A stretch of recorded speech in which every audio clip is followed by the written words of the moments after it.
Hi friends, இன்னைக்கு நாங்கள் சிதறால் மலை கோவிலுக்கு வந்திருக்கோம். இந்த கோவில் மார்த்தாண்டத்திலிருந்து 6 கிலோமீட்டர் தொலைவிலும் நாகர்கோவிலிருந்து 28 கிலோமீட்டர் தொலைவிலும் இருக்கு. இந்த மலை கோவிலை பார்க்க 1.5 கிலோமீட்டர் நடக்கணும். வயசானவங்களுக்கு இந்த மலை ஏறுறதுக்கு கொஞ்சம் கஷ்டமாக இருக்கும். 6ஆம் நூற்றாண்டில் முதலாம் மகேந்திரவர்ம பல்லவன் காலத்தில் சமணர்களால் இந்த கோவில் நிறுவப்பட்டது. இது ஒரு குடைவரை கோயில். இங்கு மகாவீரர், பார்சுவநாதர் மற்றும் பத்மாவதி தேவியின் சன்னதிகள் இருக்குன்னு சொல்றாங்க. இந்த பாறைங்களுக்கு நடுவில் வரும்போது ரொம்ப த்ரில்லா இருக்கு.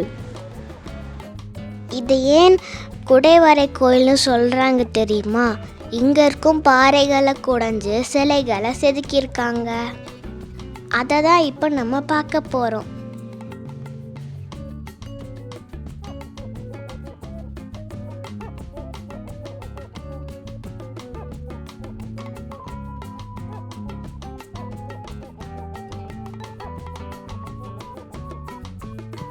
சமணர் சமயம் என்று சொன்னாலே மகாவீரர் தான் ஞாபகம் வரும்.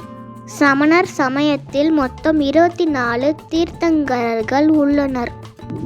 அதாவது ஞான நிலையை அடைந்த மனிதர்கள். இதில் 24வது தீர்த்தங்கரர் தான் மகாவீரர். இவரின் குரு 23வது தீர்த்தங்கரரான பார்சுவநாதர். பார்சுவநாதன் காவல் தேவதை பத்மாவதி தேவி. இங்கு 24 தீர்த்தங்கரர்களில் சிலைகள் செதுக்கப்பட்டுள்ளது. இதில் மகாவீரர், பார்சுவநாதர் மற்றும் பத்மாவதி தேவியின் சிலைகள் சற்று பெரியதாக செதுக்கப்பட்டுள்ளது. அருகில் அம்பிகையின் சிலையும் செதுக்கப்பட்டுள்ளது. இப்போ நாம இந்த கோவிலோட இயற்கை அழகெல்லாம் ரசிக்கலாம் வாங்க.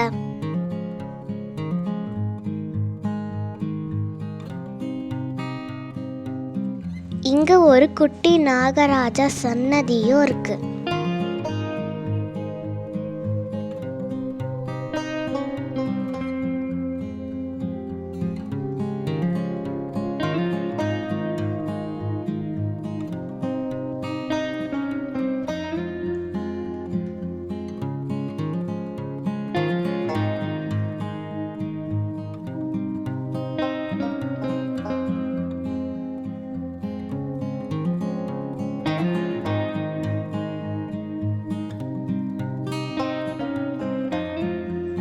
இந்த வியூ எவ்வளோ அழகா இருக்கு பாருங்க.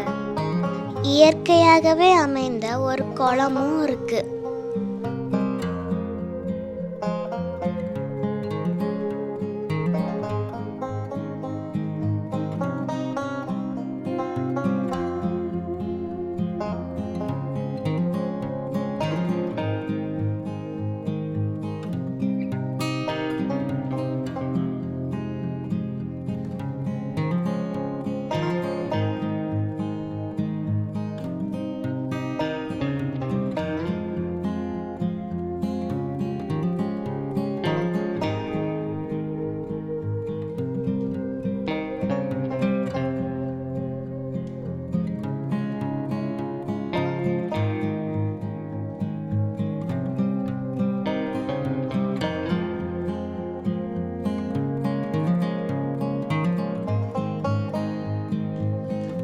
இங்கு கிபி 13ஆம் நூற்றாண்டில் பகவதி அம்மனை பிரதிஷ்டை செய்து இந்து சமய கோயிலாக மாற்றப்பட்டதாக ஒரு தரப்பினர் கூறுகின்றனர்.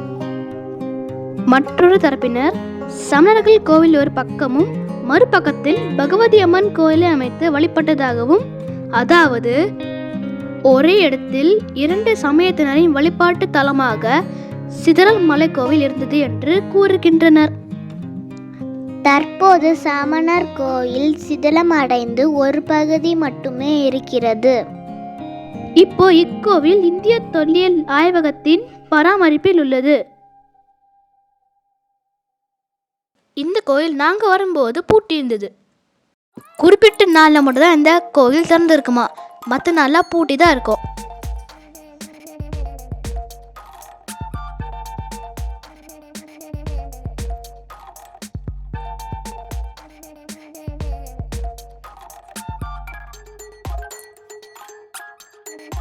இந்த தொங்கும் பாறைக்கு கீழே தான் இந்த கோயிலோட கருவறையே இருக்கு.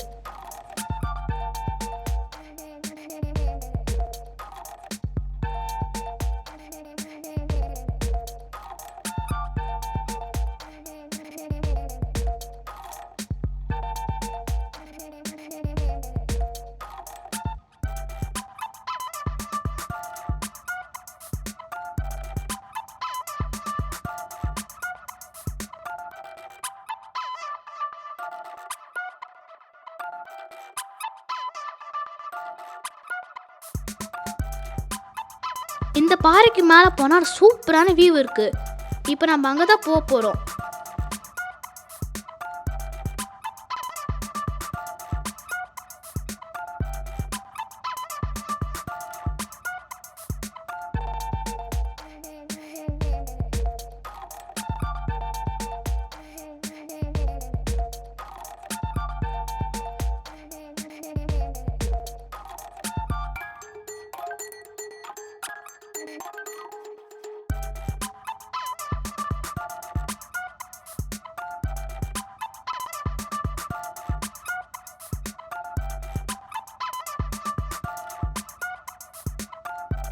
மலை ஏறி வந்தது டயர்டாக இருந்தாலும் மேலே வந்து பார்த்த பிறகு டயர்ட்னஸ் எல்லாம் காணாமல் போயிடுச்சு. இந்த வியூ எவ்வளோ அழகாக இருக்குது பாருங்க. இந்த வீடியோ உங்களுக்கு பிடிச்சிருந்தா லைக் பண்ணுங்கள், ஷேர் பண்ணுங்கள். எங்கள் சேனலை புதுசாக பார்க்குறவங்க சப்ஸ்கிரைப் பண்ணுங்கள். தேங்க்யூ.